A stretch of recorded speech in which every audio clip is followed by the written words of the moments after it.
Hello, everyone. Welcome to the Red Room. Today we are celebrating Miguel's 1 year anniversary as a professional role-playing writer and a lot of other stuff. Yeah, I was reminded today by a Facebook memory that 1 year ago, this thing here came in the mail.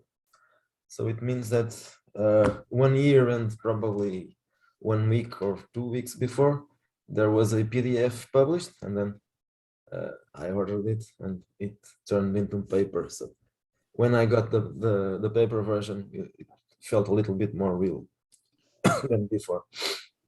Now you just have to run a marathon and have a kid. No, I'm not You already planted a tree.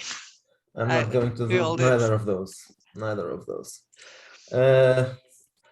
Well, I never thought about writing my own role-playing games or scenarios or whatever, because, well, on the first place, writing them in European Portuguese would be a waste of time. The Brazilians wouldn't buy it, and the Portuguese market isn't big enough to justify that.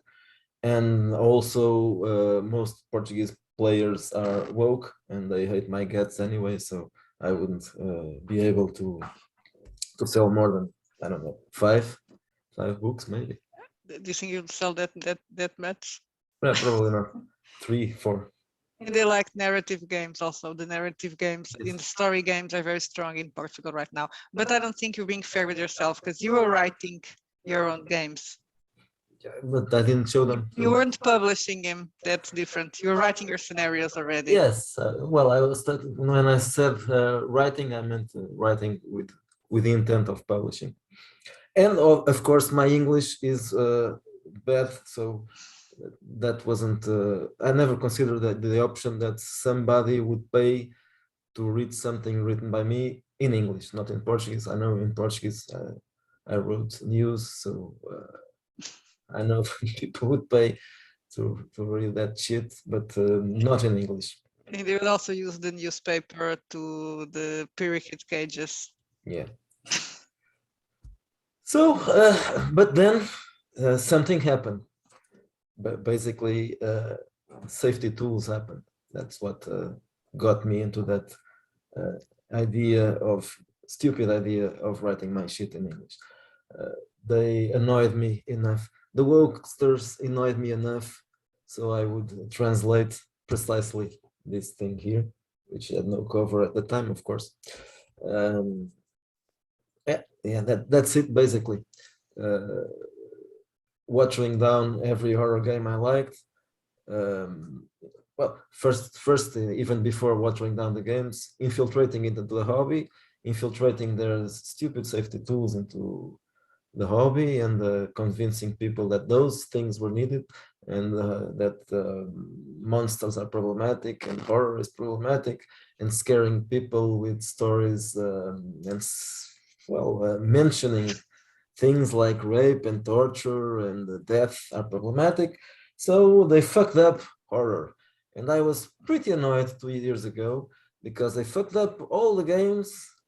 I'm not going to mention them, but one by one. So they fucked up everything. So what they fucked up, they really fucked up. Yeah. And even when they didn't fuck up the games, because, well, some of those games were already published and they existed before, so they couldn't hurt those.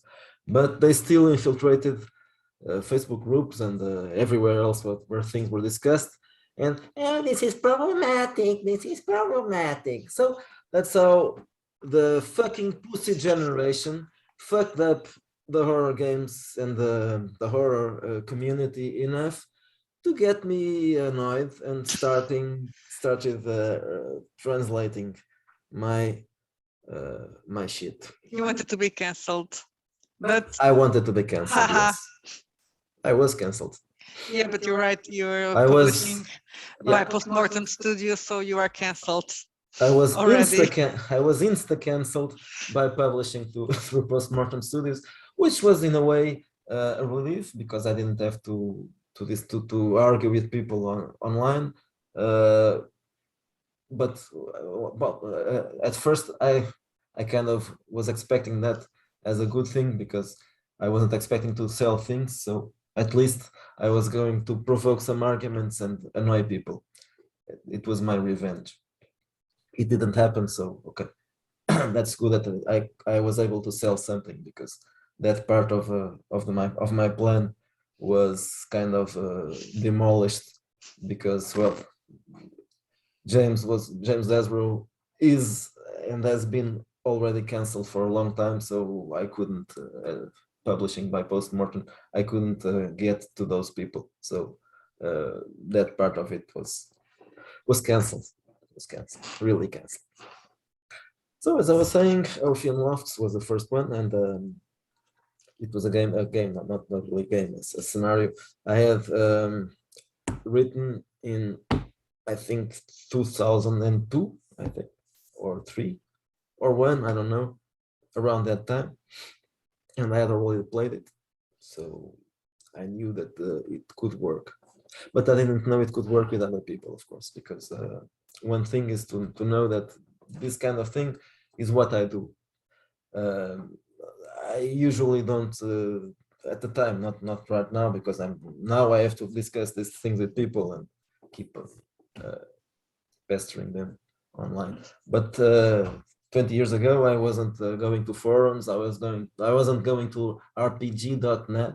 That's a really fun place to be. So I wasn't discussing what I was doing, and I didn't know if people wanted to play this shit or not. But you try to write it for your players. That's why you have friends there, right? In Orpheum Loft. Orpheum Lofts. There's a little bit of friends because it was a way to sell it to one of the players. Yes, one of the players who had played or Welcome to St. Cloud, which is slightly older than Orpheum Lofts, even though it was published after. But one of those, I thought, well, he was a fan of TV shows like Friends and Sex and the City. And I thought, well, this guy needs to be a little bit pushed because, well, in Welcome to St. Cloud, he was interested in playing because the whole scenario was basically a soap opera, but like Twin Peaks, of course, a twisted and bizarre soap opera. And remind me, I have to talk about this in a videos one of these days. Twisted soap operas, how to write role-playing games as twisted soap operas. I think it has worked, probably. So I was trying to convince this guy to also play other stuff besides Welcome to St. Cloud, which at the time was called only St. Cloud. It didn't have the welcome. Nobody was welcome there. No. And so I tried to pick up one idea. I was at the time I was thinking about I'm going to turn Dario Argento's movies into a scenario, campaign scenario for Cult. So it started not as a giallo, but as a Dario Argento kind of thing. And the Three Mothers, right? Yes, it was, well, not the Three Mothers, because at the time there wasn't the third mother. There was just the two mothers. Just two mothers. The third mother, I think, was 2 or 3 years after. So it wasn't strictly a giallo at first, even though I watched other Argento movies when I was preparing Orpheum Lofts, so it was kind of a mix. Well, it ended up as a mix because even though it was published as a giallo, this one and the others, I had to make sure that other people, first of all, I knew most people don't know what is a giallo. I wasn't even thinking about publishing this as a giallo. The idea isn't mine. Grimm had the idea because I think I didn't ask him, but I think it was just because the cover, which is similar to a real giallo book, not movie, and the inside look of an old book, an old paperback, seemed like a good idea. So okay, why not? Let's do this as a giallo, even though keeping the option of playing it not as a giallo, because not just because people don't know, because they can discover what it is. But well, it's kind of a It's an horror game, so people can yeah. choose what type of horror they want in there. Yeah, that's it. Because most people, when they play horror, they want to play horror with some kind of supernatural threat, not just a guy with gloves and a hat. That sounds a bit reducing what the scope of what a horror game could be. So even though it was published as a giallo, I left open the option of playing it as a non-giallo, as a giallo adjacent, not really a giallo. And although it was a game that was already written, so when you translated it, you added some stuff, right? You made it more problematic. I made it more problematic. I added a small chapter, well, not a really a chapter, a paragraph or two about current day stuff,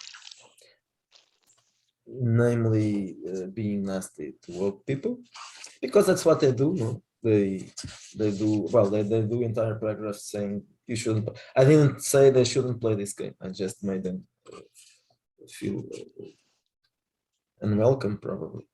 But well, this was the plan because I thought I was going to put this for free, not really for free because I couldn't. As you want. Yeah, it has to be pay as you want because there's some rules for that. For offering free games, you have to have published something before. So but you can put them as free, not free, as pay what you want and let people pay nothing, zero. That's same as free. But I added other stuff. I added tables for random encounters and random strange things happening. That wasn't when I wrote it. That wasn't needed. And then and I added, of course, I added stats for actual fucking monsters, which weren't there before. So Yeah, of course. and I added some other stuff. I added some information and some things. There were some additions, not just that. Some Yeah, I don't information. remember it very well because it was the first one, and a lot of scenarios came after that. Yeah, I can't remember exactly. I know I added things to all of those that were translated. So let's go on to the To the second, the second one, memorial. yes. So the memorial, I can say it was also already written, but Yeah. it was not supposed to be a giallo, so you had to No, adapt it. this one was a regular scenario. I don't think it wasn't even. I'm not sure if it was for cult. I think cult. Yeah, Of course, probably. it was for cult. Well, yeah, but at the time I had several horror games. It could have been for another, not for Conspiracy X, I think, but it could have been for World of Darkness. Yeah. But I think it was for cult also. But it wasn't a giallo. But there were some things in it that could easily be turned into a giallo. Of course, being in a hospital and having the psychiatric ward was already developed. It was supposed to be there. Of course, when I wrote it, I was thinking about One Flew Over the Cuckoo's Nest. I wasn't thinking about The Killer Nun. By the way, The Killer Nun can be a giallo.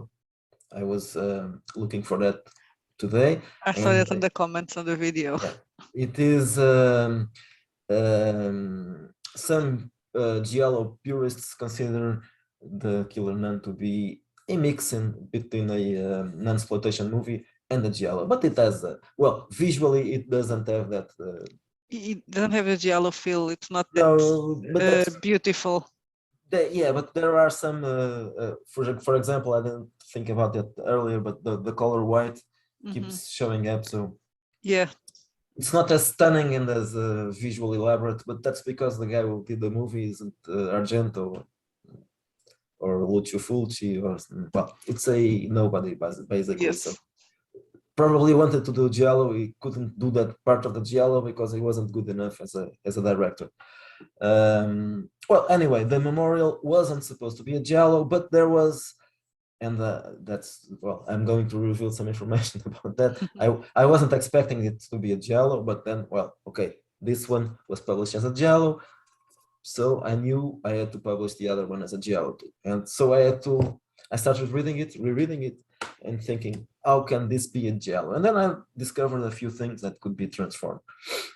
as I was saying, for example, the fact that there was a psychiatric ward, there was a giallo trope there, the psychiatric problems and confusion and The outsider. outsider, and then even the dream experiment that was already there. It's perfect for a giallo.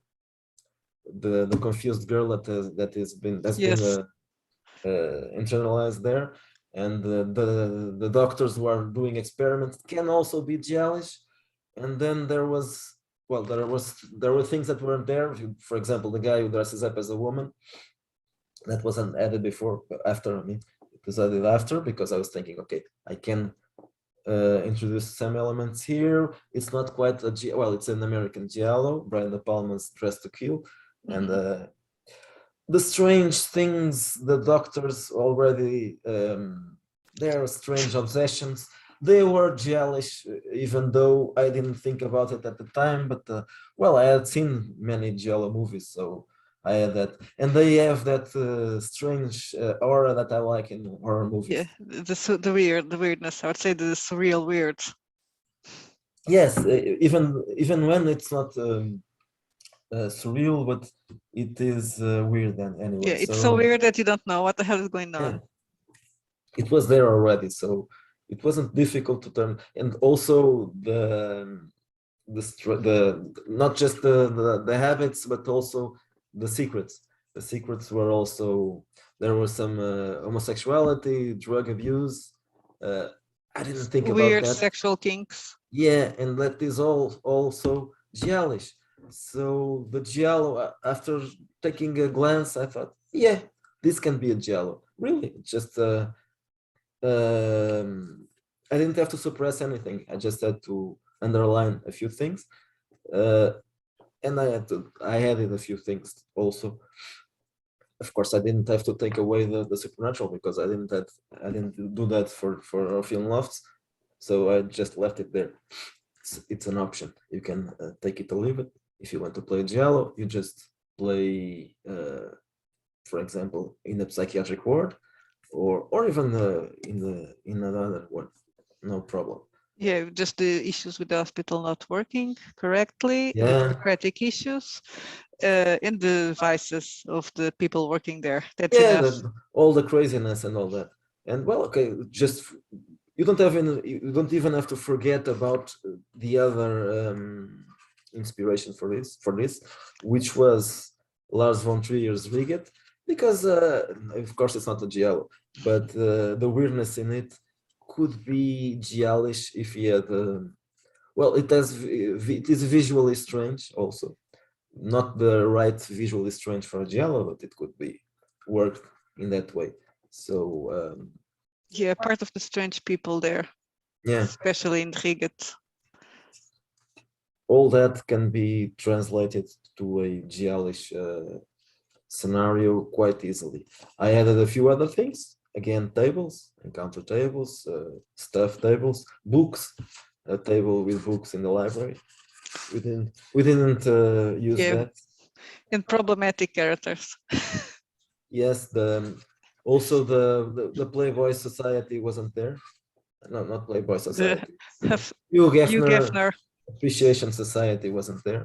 It's another thing that is very problematic, because Hugh Hefner was cancelled by Playboy recently. Yes, it is true. Yeah, he can't play with bunnies anymore. Wherever he is. He's dead. Yes, I know. In heaven or hell. Yes, in hell. I'm sure he can play in bunnies if he's in hell. He's probably in hell. No, he's in heaven. He was cancelled before by other people, so he's probably in hell. So, okay, we've talked enough about this one. Yes. Let's proceed now. The Sisters of the Seven Sins. No, that's a different one, because I mean that was completely new. This is completely new. This one I never thought about it before. I never even played it. I never play tested it. Okay. Has anybody played this? Well, if somebody played this, please let us know. Let us know. How did it go? I'm not really worried, because I know that this is a sandbox, and it works. It can work. If you can make the other ones work, this one will work exactly the same way. So Do we this have big one, plans to play that one in the near future? Probably. yes, we will certainly play this one. We have to play it. I want to play this one. I like it. I like it. It's probably the best one. I want to play Sister Luxuria. Luxury. Soror Soror Luxuria or Luxuria, yes. Sister Lust. I want to play Sister Lust. Yeah. At the time, I had this one written, but this one couldn't be translated into a giallo. So I thought, well, okay, it's supposed to be a trilogy, so I have to write the third one. And then I was thinking about it, and I thought, well, I can write something in Portugal or in Italy based in some other thing.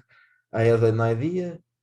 The first thing, it was letters from love letters from a Portuguese nun, Retos Franco movie. But then I thought, okay, it's in Portugal, not in Italy. So okay, let's put this in Portugal. There's no reason why it can't be in Portugal. Lots of giallo movies are set in other places, not just We in don't Italy. even know very well they are, some of them. Yeah, Especially because we don't know what language they're actually speaking. Sometimes they're speaking several languages in the same movie. Well, probably they were always speaking several languages when they were filming the thing, because people spoke in their own language, I think. Sometimes you can see that their lips are moving something. Some of those are similar to the dubbing, some of those are totally different. So probably it was something like that. So that's how the Sisters of the Seven Sins came to be as a Portuguese scenario. And then I added something else. I added, which transformed a bit the first idea when I thought about Pedro Almodóvar's movie, Dark Habits. Well, in a way, it all worked together because I picked up the protagonist. The protagonist is inspired by Soledad Miranda, which is one of the actresses in the Franco's movies. Yes, and that died in Portugal. And it was beautiful because she died. Well, not beautiful because she died, but she died. And that idea that she had, she could have, she didn't. But unfortunately, she didn't fake her own death. She really died. I think so. But it was beautiful that it turned into a great idea, because if she had faked her own death, she could have turned into someone else. Well, probably not, but it could have worked. So that's what I did. She turned into a nun. She changed completely, and she had connections to rich people, and she could start her own order. And that's how I connected both things. But unfortunately for her, the convent, I don't know if convent is the right word. I don't think it, the nunnery, whatever the building, nunnery. Yes, the nunnery, had some story. Yes, it had. And that's also an original story. It's also interesting because I was looking for a description of a convent. It can be convent also. A convent, yes, not a covenant, a convent. A covenant is a covenant of witches. I was looking for a description of a real one, so I could get some information about it. I don't usually visit convents, so. And the ones I have visited are big buildings, not the, well, okay, yeah, okay. I wanted a real convent, those small, and I've never been inside one of those.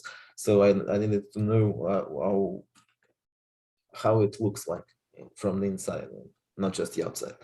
And I discovered some information about one convent, and there was a backstory of it, and it mentioned a devil's possession, not just one devil possession, a series of diabolical possessions in that convent. And I said, okay, that's it. And then I did one mixing. I mixed that with the story of love letters from a Portuguese nun. Because they worship the devil on that one. Yeah, precisely. So I mixed. Now I'm revealing all my secrets. It's okay. Nobody's gonna watch this anyway. No, probably not. So that's how I come to the idea of doing the devil possessions in the Sisters of Seven Sins. I mix the real story of a Portuguese convent with the movie, Franco's movie, Love Letters of a Portuguese Nun, and it worked perfectly. And that's it. No, that's not it. There are some other stories. I got some other ideas. I thought about Portuguese movies of the 70s or books, other things that I could add to this. And I thought about, well, I can't say the name because I'm not sure if it's even translated. Probably yes, it is. Um, the Good Thieves or something like that. Yes. Um, I thought that was perfect to introduce here a band, a group of Portuguese thieves who had a plan with but kind of comic relief, but not entirely. And then I thought, okay, let's put a painting in the backstory of the convent and have it been stolen or otherwise disappeared from the convent. And threw a bit of Hellraiser there at the same time. Yeah, I threw in some Hellraiser-ish stuff, Because the and painting works a bit like Le Marchand's box, right? It summons the yeah, demons. it opens a door. Well, the door was kind of left open by the previous Mother Superior, who had done some nasty orgies and stuff there, and What is a nasty orgy? with blood. Okay. There were some tortures and some of the novices were slaughtered. Like, kind of nasty, at least for the The cleaning novices. lady. No, there was no cleaning lady. It was in the 16th century, I think, 17th century. I don't think there was a cleaning lady. Probably Yeah. the novices themselves will clean their own Yes. blood after. The ones who survived, of course. So what was I going to say next? Oh yeah. So I thought that was it would be nice to have a group of thieves who would going to be working for The the mother nuns. the nuns. Yeah. I established a relationship to Mother Superior, and I inspired one of those in a real world kind of a playboy conman, a very famous one, at Here in least in Portugal. Portugal. Yeah. He didn't export his own fame of conning women. And then I added the newspaper man. Those ones I took from my own experience because I was a newspaper man also. So one of those is, well, they are both real people, not real people, but Inspired by real people. inspired by real people. One of those was a guy who wrote books about devilish possessions and paranormal stuff. So he was perfect for this. I, in fact, I had thought about that before. I thought this guy is perfect for a horror story. He's a real. I think he has died meanwhile, but he was perfect. So So enough about the sisters. let's go to Saint Claude or Saint Let's go to Clouds. St. Cloud. Yeah, that's another story. For years I called it St. Cloud because I had in my mind that it was always called St. Cloud, not Claude. I don't know why. St. Cloud is obviously inspired by Twin Peaks, and it was also already written, but I also added a lot of stuff to this one. And what else? What should I say about this one? Well, Nothing, we're maybe. talking about surreal pop, Oh yeah. Well, I'm not soap going to say. operas. I'm Yeah. not going to say anything about this one because I want to do a video about surreal storytelling for role-playing games. So let's just say that this one Is is to the play a best soap look. opera. Yeah, it's It's the best best looking one. looking layout, and I still liked the feel of it. Okay, so welcome to St. Cloud is a little bit larger than the other ones. It was already. I added a few some informations about the campaign I played because it sounds like a nice group of ideas that could be used by other people, not just by myself. So, and then there was something else. This one For something completely different. now for something completely different. Postcards from a Valida was also already kind of written. But that one Postcards, was just started, right? It was just yeah, well, not started. It was a full campaign. It was a full campaign setting, but meant to be played by myself and my group. So also uh, about 18, 19 years ago, they were all in sequence. It was also for cult, and it was also I think it was also for cult, and it was a near future also. So that part it's kind of similar, not quite because it was near future, but not well. It was, in fact, it was not a near future because I it wrote was this uh, enough a long time ago, so it was already past. But at the time, it was a near future. But it wasn't it was quite near future, so probably 2, 3, 5 years in the future. So it wasn't not like this one because this time it was changed to be including biotechnology and some other stuff. So it had to be in a not mentioned how long in the future it is supposed to be, but in the next book I will address that. It will be 30 years in the future. It will be, it already is 30 years in the future, but it wasn't. I didn't mention that in the first book, but I'm going to publish a companion with some new rules and some new stuff. So it will address that thing. Meanwhile, yeah, Navalidad has rules for punk. The other ones were all actual fucking yeah, monsters. yeah. This one has rules for punk, but it also has rules for actual fucking monsters. Yeah, I was Yeah, forgetting that. because Yeah, it has both. when I started writing this, the punk didn't exist anyway. So I was doing a kind of a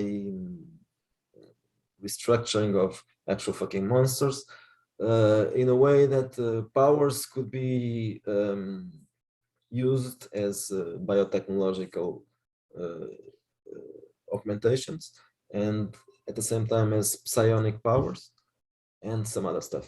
Yeah, Cybernetic but implants. then punk came out, and it would make sense to use punk Yeah, to a but retro punk, a uh, retro future yeah. punk game.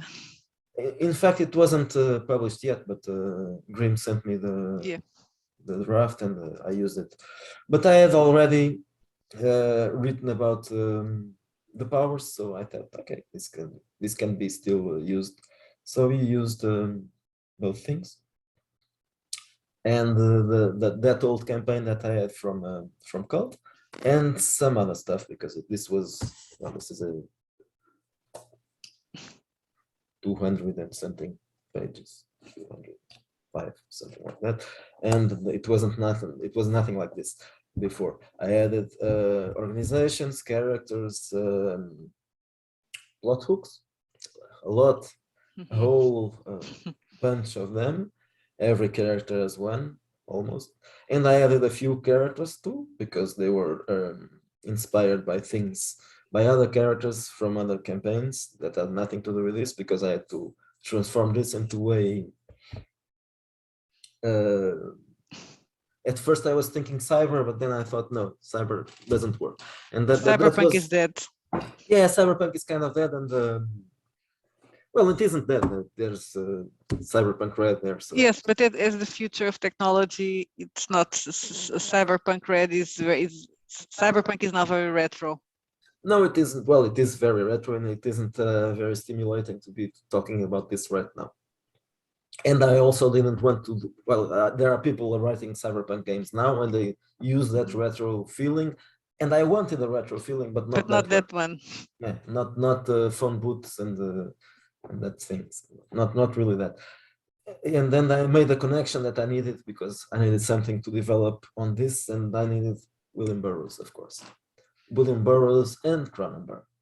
That was the thing that really kicked this into a game, into a game setting, because, well, first of all, obviously, William Burroughs is a inspiration for cyberpunk, obviously, for punks also, for science fiction in general, and for Cronenberg, and for probably David Lynch. I'm not sure. Show us the cover again.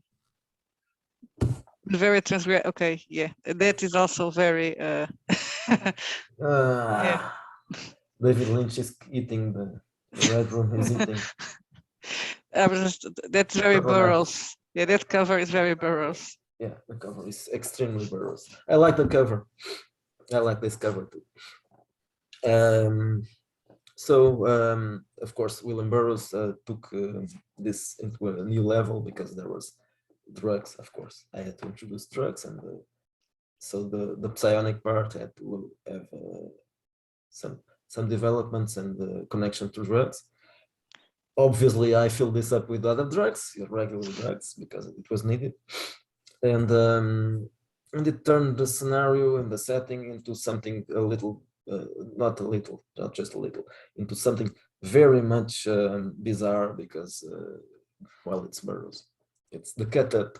I had to cut up a lot of things here and submit it to the machine, and it came out like someone told me a while ago that not told me, asked me if I was on drugs while I was working this time. I think it was a compliment. I don't think I'm sure it was a compliment. I wasn't on drugs while I was writing this. I may have been drunk once or twice, but not on drugs. I certainly was drunk once or twice. And I wrote one or two things or paragraphs during the night, so I was also sleepy. Sometimes I was sleepy, sometimes I was drunk, sometimes I was neither, but never on drugs. Maybe it was better if I was, but well, okay, it's good enough like this. I'm not sure if I will do a video talking. Yeah, probably. Yeah, I have. It's gonna be a long video, but yeah, no, I think no problem. Yeah, it deserves to be talked about. Postcards deserves. Nobody is watching this anymore, so no problem. And probably be explained a little. Yeah, well, anyway, I think I will have to do a new video about this, because not right now, someday, because there are some plans for future developments in this line, in the Validad line. So we have a second book in Validad. Yeah, this one. This one was already published after James Desborough started working on Whitechester. So the layout is not his. Is a friend of mine who did the layout for this one, inspired by the other one, of course. Even though it's not exactly the same thing, but it is kind of similar. The backgrounds and that one is an adventure. Yeah, this is a scenario, as above, so below. It takes place in a underground shanty town that wasn't thought about before, even though I had mentioned something about undergrounds, and well, I basically took this out from a Burroughs paragraph, and it's talking about mutants. Yeah. The rituals about mutants, I can't remember the words for that. Well, I can't remember, but it's I think it's from Naked Lunch. I'm not really sure. Probably not. But it's well, I had the words in my head because there's a spoken word. Yes, I was gonna say that. Yeah. So that's where I got. Yeah. If you like Burroughs, that's gonna say. And if you like Burroughs, you should try the spoken word albums. Yeah, and all those mixes with dub mixes, they are great. They are great. Well, there's a Spotify playlist for Avalidad, which has a lot of those things, probably all of those, because that's another thing. I was listening to that while writing it, so probably I got inspired by. Yeah, you got dragged on. Yeah, on spoken word. Yeah. Shouldn't it be sterilized, doctor? Very likely, but there's no time. things like this. So in a year, you published 5 books, 5 or 6. I lost the count. 5 books. Uh, This, as yeah. above, so below was the last one. And now there are plans. So for it's more. actually there are 6, exactly 6. 3 giallos. We are awful with math. Oh yeah, yeah, you're right. This one was a 6th one. Yeah. Well, I was thinking about only the ones Desborough did the layout. So okay, I forgot about the other one. Yeah, six books. Okay, so tomorrow I'm going to talk about the next things, which are the plans for the future, and they kind of come from this part because I'll start with the validar. Mhm. And they will be published once Jim is done with Whitechester. Yeah, that's it. So if you lasted this long, I doubt you did, but if you lasted this long, you probably know a lot of things about my creative process right now, and you It's can the write cut-up your own machine. scenarios. Yeah, it's the cut-up machine. My own cut-up machine. Yeah. So bye bye. Bye.